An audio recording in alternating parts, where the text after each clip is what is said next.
오늘 우리에게 주시는 말씀은 베드로후서 1장 1절부터 11절까지의 말씀입니다. 이 시간 신상훈 공도사님 나오셔서 성경 공독해 주시고 또 이 말씀을 가지고 설교하심으로 우리가 하나님의 말씀을 듣도록 하겠습니다. 하나님의 말씀을 들으십시오. 예수 그리스도의 종과 사도인 시몬 베드로는 우리 하나님과 구주 예수 그리스도의 의를 힘입어 동일하게 보배로운 믿음을 우리와 같이 받은 자들에게 편지하노니, 하나님과 우리 주 예수를 알므로 은혜와 평강이 너희에게 더욱 많을지어다. 그의 신기한 능력으로 생명과 경건에 속한 모든 것을 우리에게 주셨으니, 이는 자기의 영광과 덕으로서 우리를 부르신 자를 알므로 말미암음이라. 이로써 그 보배롭고 지극히 큰 약속을 우리에게 주사 이 약속으로 말미암아 너희로 정욕을 인하여 세상에서 썩어질 것을 피하여 신의 성품에 참여하는 자가 되게 하려 하셨으니, 이러므로 너희가 더욱 힘써 너희 믿음의 덕을, 덕의 지식을, 지식의 절제를, 절제의 인내를, 인내의 경건을, 경건의 형제 우애를, 형제 우애의 사랑을 공급하라. 이런 것이 너희에게 있어 흡족한즉 너희로 우리 주 예수 그리스도를 알기에 게으르지 않고 열매 없는 자가 되지 않게 하려니와, 이런 것이 없는 자는 소경이라 원시치 못하고 그의 옛 죄를 깨끗게 하심을 잊었느니라. 그러므로 형제들아, 더욱 힘써 너희 부르심과 택하심을 굳게 하라. 너희가 이것을 행한즉 언제든지 실족지 아니하리라. 이같이 하면 우리 주 곧 구주 예수 그리스도의 영원한 나라에 들어감을 넉넉히 너희에게 주시리라. 아멘. 우리의 삶은 고난의 연속입니다. 그럼에도 우리는 묵묵히 계속 걸어가지요. 그리스도께서 가신 그 고난의 길을 그분의 발자취 따라 한 걸음씩 내딛습니다. 이 긴 고난의 여정을 통과하다 보면 수많은 유혹들을 마주하지요. 그런데 그 중에서도 가장 치명적인 것이 무엇일까요? 바로 변질된 복음, 왜곡된 복음입니다. 복음 때문에 고난을 참고 견뎌왔는데 이게 복음입니다 하면서 무엇을 더하거나 뺀 다른 복음이 들려오면, 게다가 그 복음이 고난에 대한 해결책을 제시하는 것처럼 보이면 누구라도 흔들리기 쉽겠죠. 베드로 서신의 수신자들이 바로 그런 상황에 놓여 있었습니다. 소아시아의 성도들이었는데요. 주로 바울 사도가 개척한 교회의 성도들이었죠. 그들은 교회의 적대적인 사회에 살아가면서 많은 핍박을 당했습니다. 이에 사도 베드로가 그들을 위로하고 격려하기 위해 첫 번째 편지를 씁니다. 베드로 전서이지요.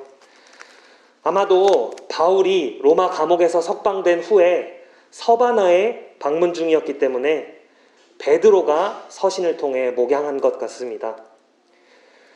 구원은 고난을 포함합니다. 하나님은 고난을 사용하셔서 성도들을 믿음의 결국, 곧 영혼의 구원으로 이끌어 가십니다. 그 참된 은혜 위에 굳게 서십시오. 이렇게 당부하면서 베드로는 유일한 위로이신 예수 그리스도를 전합니다.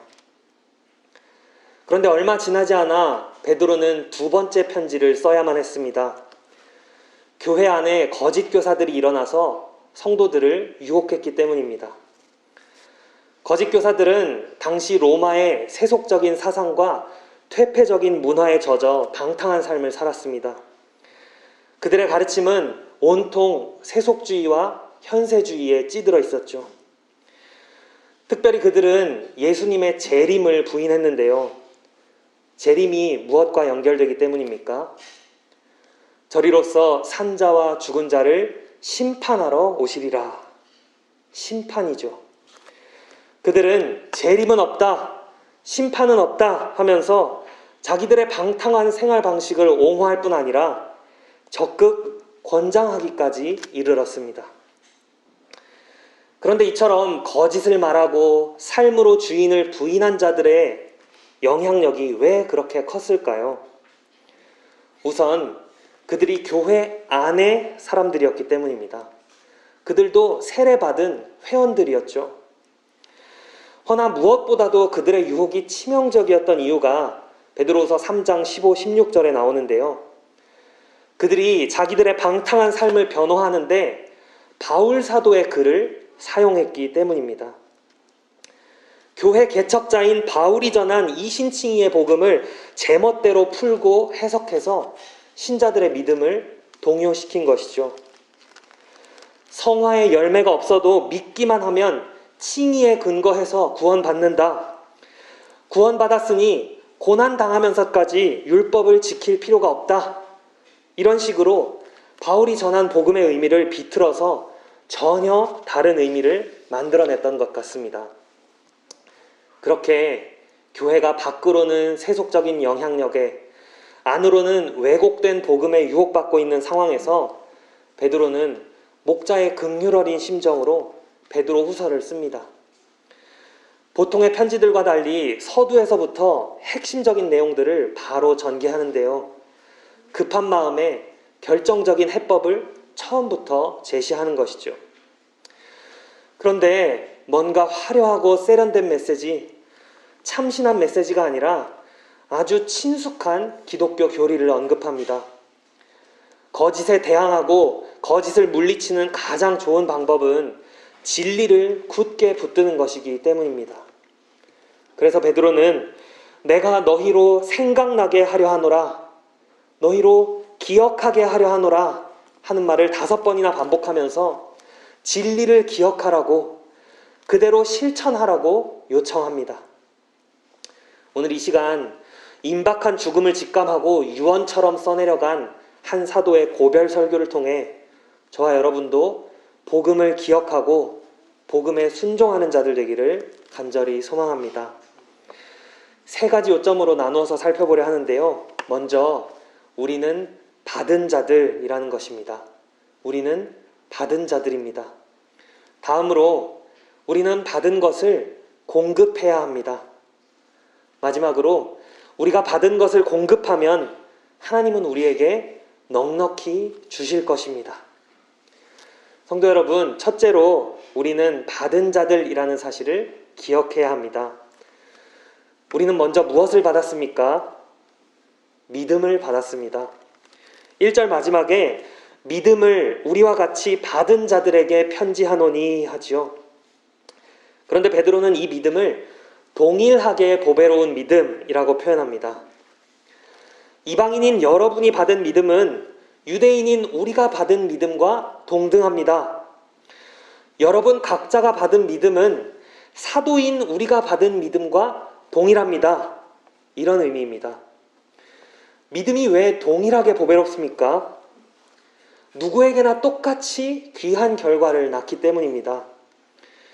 믿는 자는 죄 사함을 받고 의롭다 하심을 얻습니다. 믿는 자는 영생을 얻고 심판을 받지 않지요. 믿는 자는 영원히 목마르지 않고요. 믿는 자는 죽어도 살고요. 믿는 자는 부끄러움을 당하지도 않습니다. 이 얼마나 놀라운 결과입니까? 그런데 여러분, 믿음이 동일하게 보배로운 진짜 이유는 남녀노소, 빈부귀천을 막론하고 믿음은 누구에게나 주어지는 것이기 때문입니다. 여기 받은 자들 할 때 받았다라는 말은 제비뽑기로 무엇인가를 받는 것을 뜻합니다. 우리가 제비를 뽑을 때 무슨 영향을 끼칠 수 있습니까?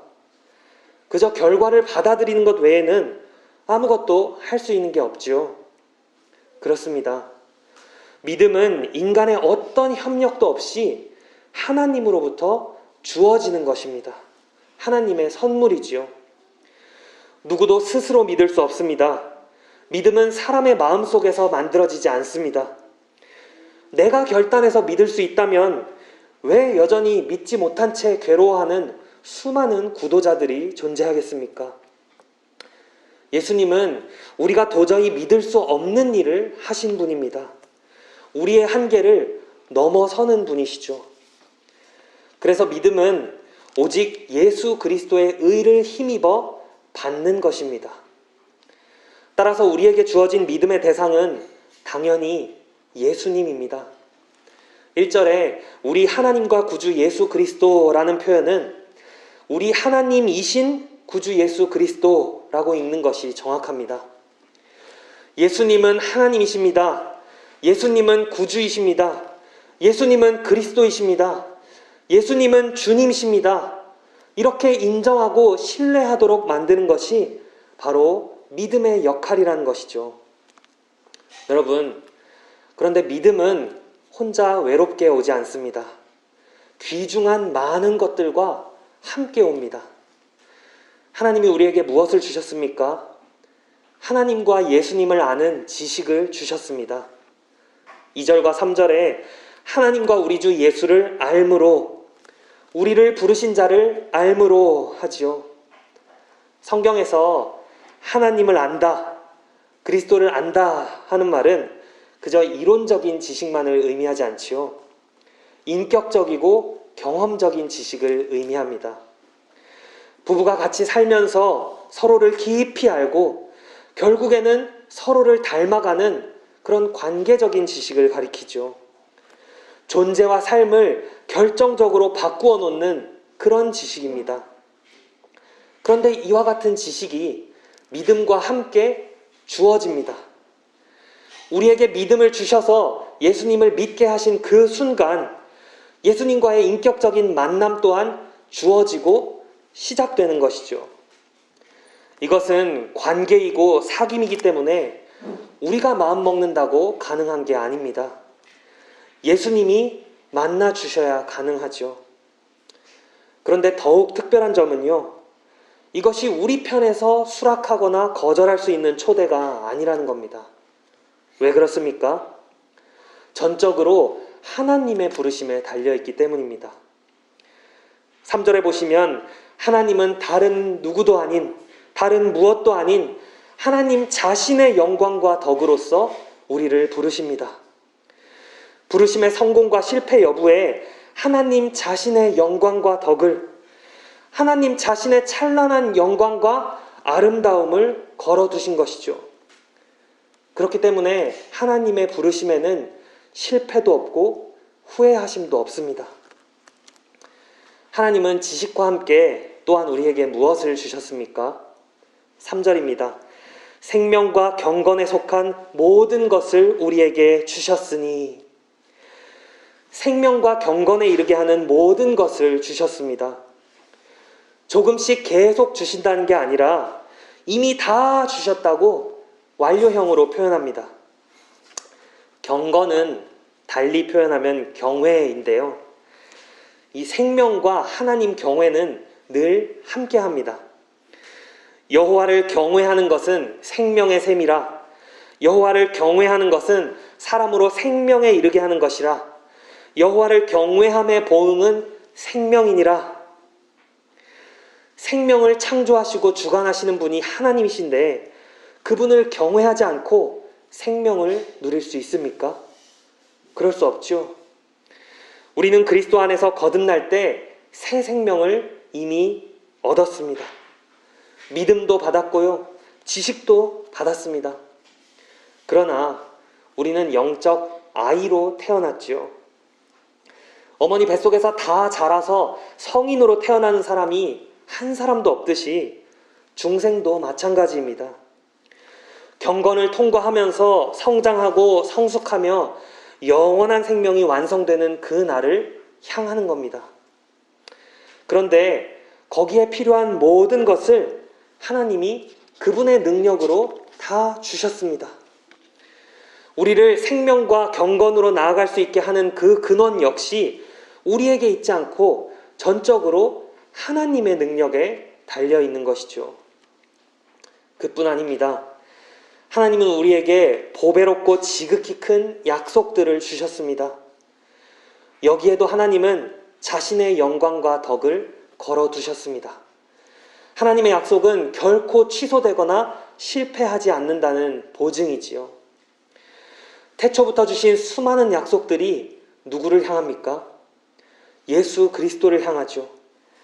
그 약속들 중에는 이미 성취된 약속도 있고 장차 이루어질 약속도 있습니다. 베드로는 이 약속이라는 단어를 3장에서 다시 사용하는데요. 재림에 초점을 맞춥니다.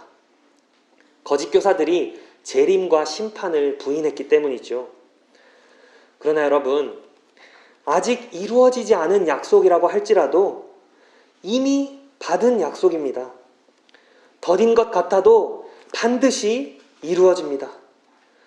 우리는 그저 하나님이 정하신 때에 약속하신 대로 이루실 것을 기다리면 되지요. 하나님은 약속에 신실하신 분이시고 이미 성취된 수많은 약속들로 그 사실을 드러내 보이셨습니다. 성도 여러분, 하나님은 우리에게 믿음도 주셨고 하나님과 그리스도를 아는 지식도 주셨고 생명과 경건에 이르게 하는 모든 것을 주셨고 보배롭고 지극히 큰 약속들도 다 주셨습니다. 우리는 이 모든 것을 받은 자들입니다. 그렇다면 베드로는 왜 받았다는 것을 강조할까요? 확신을 주기 위해서죠. 불완전한 죄인인 우리 안에서 만들어진 것으로는 우리가 확신을 가질 수 없기 때문입니다.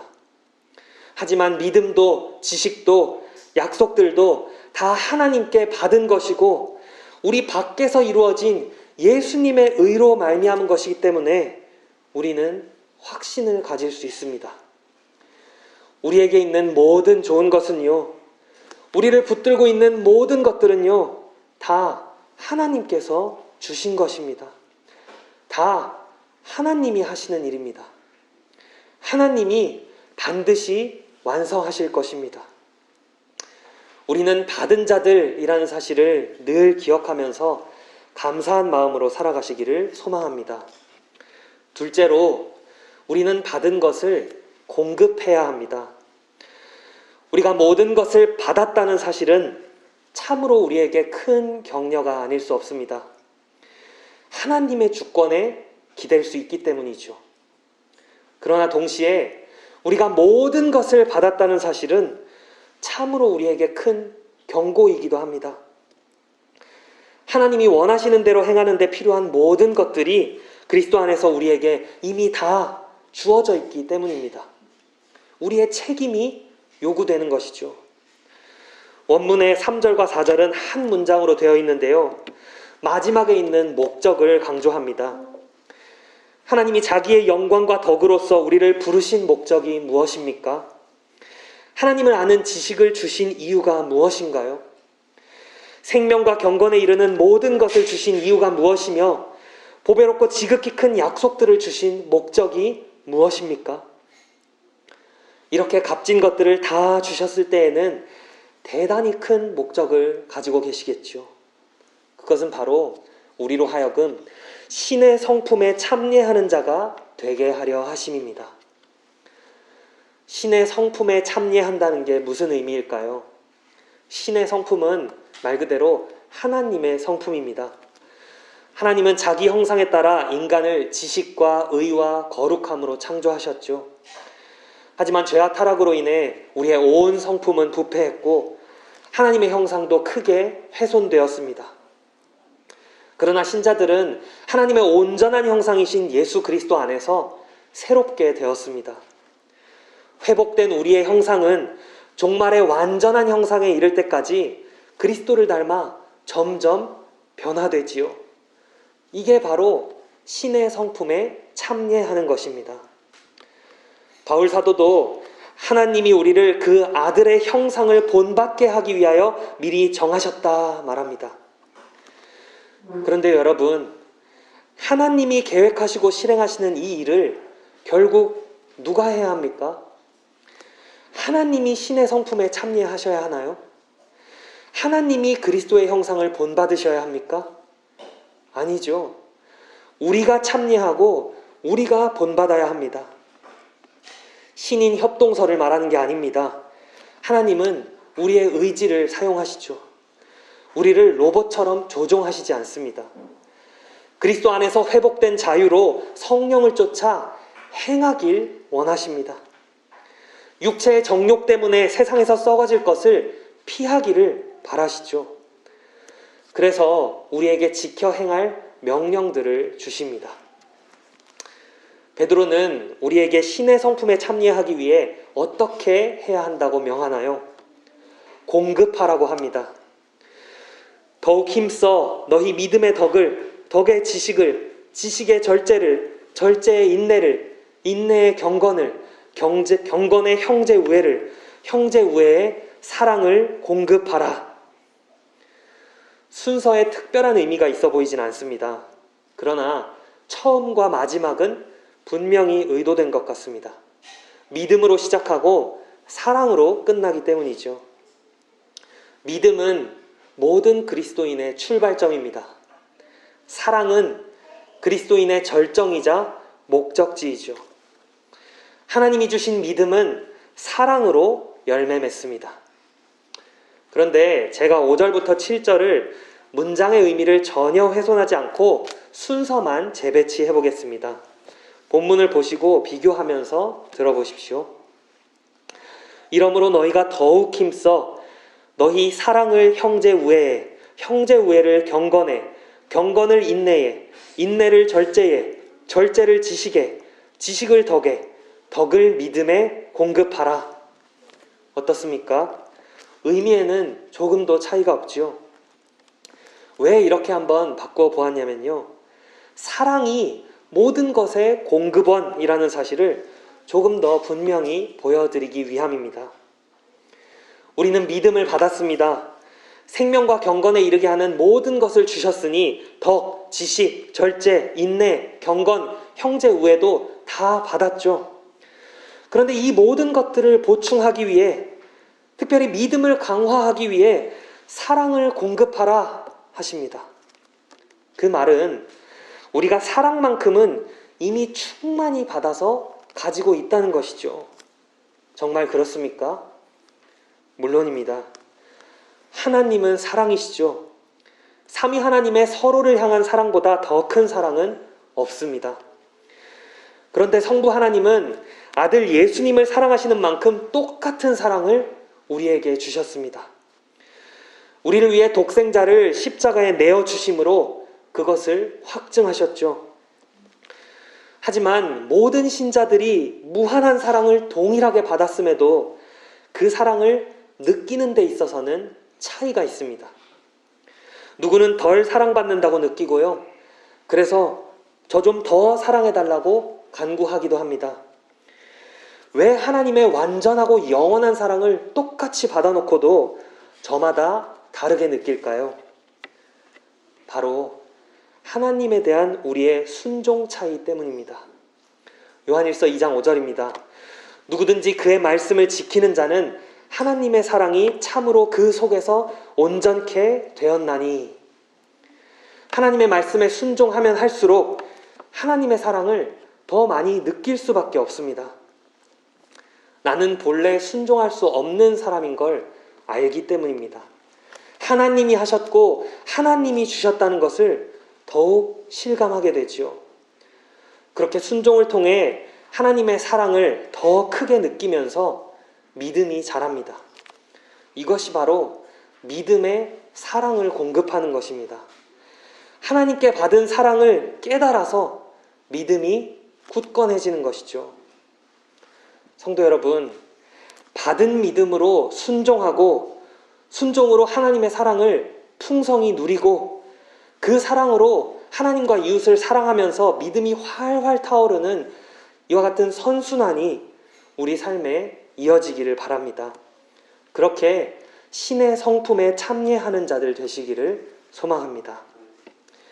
마지막으로 우리가 받은 것을 공급하면 하나님은 우리에게 넉넉히 주실 것입니다. 베드로는 8절에 이런 것이 너희에게 있어 흡족한즉 하면서 우리가 받은 것을 공급하면 무슨 유익이 있는지 설명합니다. 여기 흡족한즉이라는 말은 점점 많아지면, 계속 증가하면 이런 의미입니다. 우리의 변화와 성장이 끊임없이 지속되어야 한다는 것이죠. 하나님이 주신 믿음과 사랑에 기인한 덕, 지식, 절제, 인내, 경건, 형제 우애, 하나님 사랑과 이웃 사랑이 날마다 풍성해지면 우리는 게으르거나 열매 없는 자가 되지 않습니다.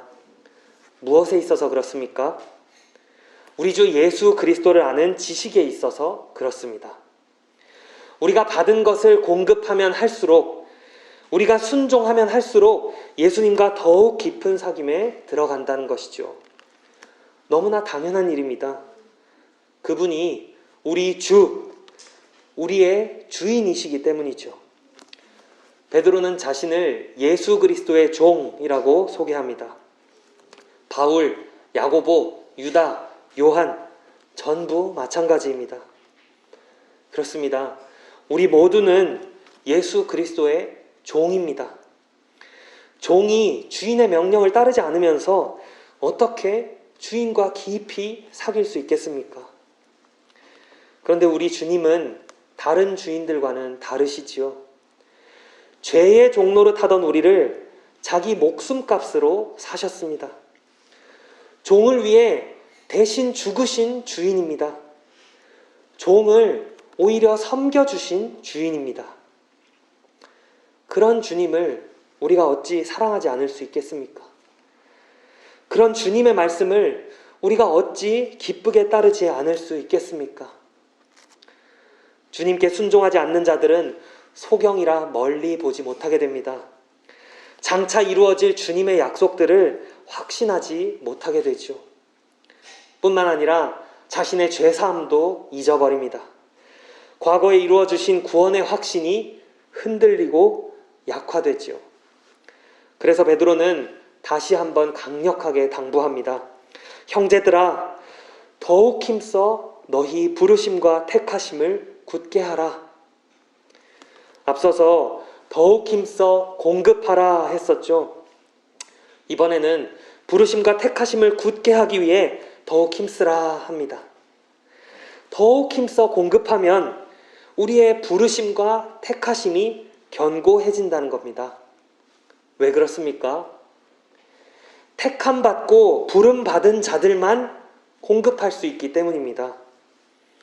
우리가 선택과 소명에 기여하는 바는 아무것도 없죠. 하지만 하나님 편에서 이루신 선택과 소명에 굳게 서는 일은 우리에게 맡기셨습니다. 물론 이 역시 하나님께 받은 것을 가지고 하나님의 은혜 안에서 이루어지는 것이죠. 베드로는 우리가 받은 것을 공급하면 얻게 되는 최종적인 유익을 선포하면서 단락을 마무리합니다. 우리 주, 곧 구주 예수 그리스도의 영원한 나라에 들어감을 넉넉히 너희에게 주시리라. 이 구절의 주어는 들어감입니다.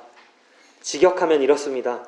우리 주, 곧 구주 예수 그리스도의 영원한 나라에 들어감이 너희에게 넉넉히 공급될 것이다.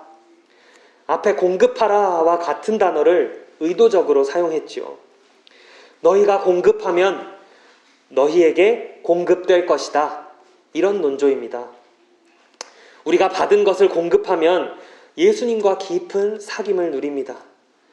부르심과 택하심이 견고해지죠. 그렇다면 하늘로 가는 행진에서도 결코 낙오하지 않을 것입니다. 영광을 향한 그 대열에서 결코 이탈하지 않을 것입니다. 우리는 구원의 확신을 가지고 사랑으로서 역사하는 믿음을 가지고 예수 그리스도의 영원한 나라에 넉넉히 들어갈 것입니다. 사랑하는 성도 여러분, 우리는 거대한 세속의 홍수 가운데 살아갑니다. 교회에 대한 세상의 적대감도 점점 더 커져갑니다. 질병과 가난 등 개인적으로 당하는 고난도 참 많습니다. 정말 유혹에 넘어지기 쉬운 상황이죠. 이럴 때일수록 우리는 거짓 가르침을 조심해야 합니다. 사탄이 우리에게 주는 그 거짓된 마음을 물리쳐야 합니다. 대놓고 횡행하는 저급한 이단들에 우리가 미혹되진 않는다 하더라도 우리도 모르게 율법주의나 무율법주의에 빠질 수 있습니다. 율법주의는 우리에게서 구원의 확신을 빼앗아갑니다. 무엇을 해도 끝이 없고 허무함이 몰려옵니다. 여전히 거룩하지 않은 내 모습에 함몰되어서 불안해하다가 결국 포기하게 만들죠. 무율법주의는 우리에게 거짓 구원의 확신을 안겨줍니다. 죄책감과 죄의식을 둔화시키고요. 말씀에 전혀 순종하지 않는데도 구원받았다고 확신하게 만듭니다. 이게 다가 아니죠. 우리는 기복주의, 고지론, 번영복음처럼 변질된 복음에도 서서히 젖어들 수 있습니다. 천국 백성이 되었으니 이제 이 땅에서 더 받아야 한다는 은근한 가르침이 교회 안에서 심심찮게 들립니다. 그래야 주의 일에 더 사용받을 수 있다면서 우리의 정욕을 부추기지요. 전부 우리를 미혹하는 거짓 가르침들입니다. 소경에게 인도되는 소경이 되지 않기 위해 우리는 참된 복음을 늘 기억해야 합니다. 여러분, 우리는 받은 자들입니다. 받은 믿음으로 말미암아 의롭다함을 얻었습니다. 거기에 우리의 구원의 확신이 있습니다. 율법주의가 끼어들 틈이 없지요. 내 의가 설 자리가 없습니다. 우리 안에서 만들어진 것이 아무것도 없기 때문입니다. 모든 것이 하나님이 거저주신 은혜입니다. 죄된 우리의 모습에 지나치게 두려워하고 의심하지 않아도 됩니다. 우리의 공로가 전혀 없는 그리스도의 구속에 의지해서 회개하고 또 기쁘게 살아가면 됩니다. 완벽하게 온전인 사람인 것처럼 꾸며낼 필요도 없습니다. 우리는 이 땅에서 완전해질 수 없는 자들입니다. 그저 장차 완전해질 것이라는 하나님의 그 약속 붙들고 하루하루 최선을 다해 살면 됩니다. 우리 안에서 하나님이 행하시기 때문입니다. 여러분, 우리는 생명과 경건에 이르게 하는 모든 것을 받은 자들입니다. 예수 그리스도를 우리의 주인으로, 우리의 왕으로 섬기는 데 필요한 모든 것을 이미 다 받았습니다. 하나님은 받은 것들을 공급하면서 하나님의 성품에 참여하라고 우리를 부르셨습니다. 그리스도의 형상을 본받고 닮아가라고 우리를 미리 정하셨습니다. 이것은 주님의 말씀에 순종함으로 이루어집니다. 그러므로 무율법주의가 설 명분이 없습니다. 믿음은 반드시 우리로 순종하게 하고 사랑의 열매를 맺습니다. 순종은 우리로 하나님의 사랑을 더욱 느끼게 하고 믿음을 강화합니다. 그렇습니다. 순종은 하나님을 위한 것이 아니라 우리를 위한 것입니다. 그래서 우리는 더욱 힘써야 합니다. 정욕으로 말미암아 썩어질 세상에 갇힌 상태에서 피해야 합니다. 도망쳐 나와야 합니다. 죄 씻음을 기억하고 이미 성취된 약속들이 값싼 것이 되지 않도록 노력해야 합니다. 노력은 복음과 상반되지 않습니다. 우리 안에서 행하시는 하나님이 우리로 행하게 하십니다. 우리는 성령을 쫓아 행해야 합니다. 여러분, 하나님은 우리에게 더 이상 좋을 수 없는 모든 것들을 주셨습니다. 믿음도, 의도, 지식도, 무한하고 영원한 사랑도 주셨습니다. 무엇보다도 자기 아들을 내어주셨습니다. 우리는 그리스도를 받았고 성령을 받았습니다. 이보다 더 좋은 것을 받을 수 없습니다. 더 높이 올라갈 것도 없습니다. 우리는 기복주의, 고지론, 번영복음에 우리의 귀를 기울일 필요가 전혀 없는 자들입니다.